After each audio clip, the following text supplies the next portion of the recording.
Hey everyone, welcome to my channel. Today we're diving into a major secret about humility in bank accounts that's totally trendy. With 15 million in the bank, who would guess he's rolling in it if he didn't spill the beans? Since day one, I thought I was being all low-key, but do you really think him like some big shot now? Kevin listened and thought, low-key? Not really. But this was John's version of being low-key. Meanwhile, as Kevin was working, Mary had to go to the neighbors for some fun.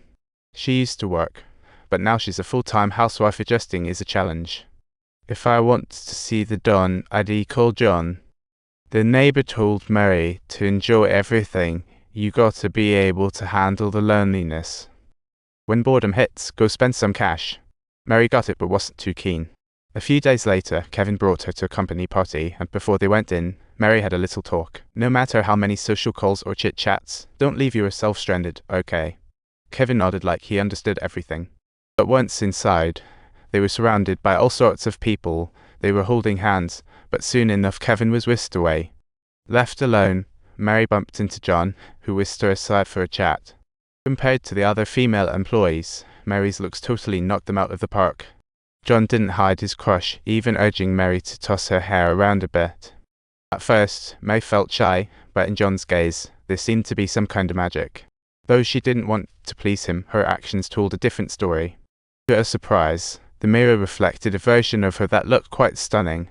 Mary gazed at her reflection for ages, while Kevin, on the other hand, spotted Chris at the platform. It's undeniable Kevin was smitten the moment he laid eyes on Chris. She didn't want to overstep, but the attraction was clear. Smart Chris knew it. So, she played a teasing game to keep Kevin on his toes, making him walk that fine line. Just when Kevin was about to lose his cool, John swooped in, showing him the moves he wouldn't dare make, then took Chris away. John then handed his house key to Kevin, saying he had something to discuss. Distracted, Kevin left the party, while an oblivious Mary was out asking everyone where he had gone. Arriving at John's house, Kevin surveyed the bizarre decor, feeling a strange vibe but held back his questions, calling a few core members instead. This was all because, recently, a rich developer's home got hit. His wife, kids, and staff were all taken out. In the cops' eyes, Cullen was the prime suspect. This was a high-stakes case that couldn't afford a mistake, and normally, they'd hand it to Eddie, who knew Cullen better. But just when Eddie was about to make a call, John drops the bombshell that Kevin is taking the case. That caught everyone off guard. Sure, Kevin's sharp, but come on, experience counts. John ignored Eddie's pleas. He had made his decision. Kevin was on the case. Later that night, he found Mary sitting by the window, sipping alone. He rushed to explain he was busy with work, that the boss needed him for an important task, which used to make Mary happy.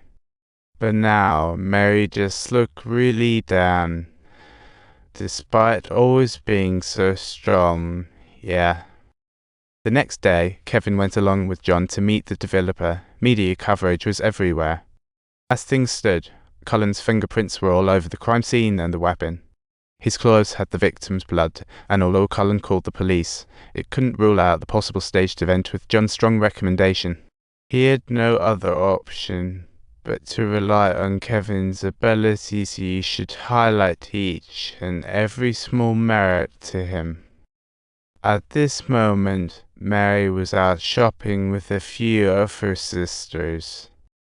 They were teaching her how to drown loneliness in retail therapy, and Mary was having a bit of trouble with that. Just then, in the midst of the neighbor changing their clothes, Mary inadvertently caught a glimpse of a demonic face. It was none other than the head of the security team. Panicking, Mary rushed home and told Kevin, "I've never seen this before. And now, about this case. It's going to become even more complicated. Trust me, I'm genuinely waiting for your mom to meet me regarding the matter of the house. Why are you always messing with the house? It's not about the house.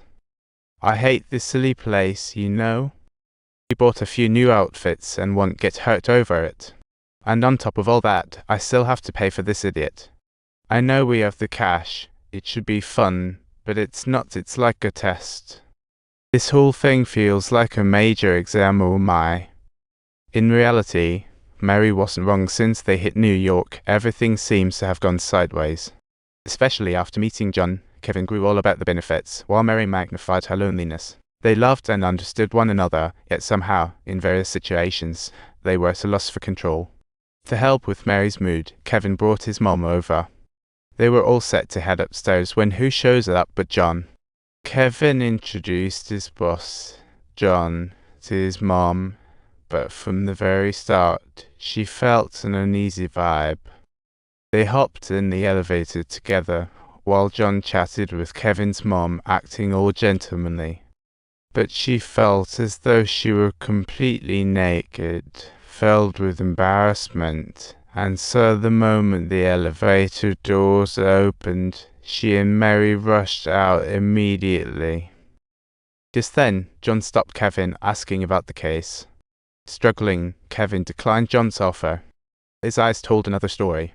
Once home, Mary erupted again, and on top of that, the next morning, Mom declared she didn't like New York, didn't like John, and she wanted to go home.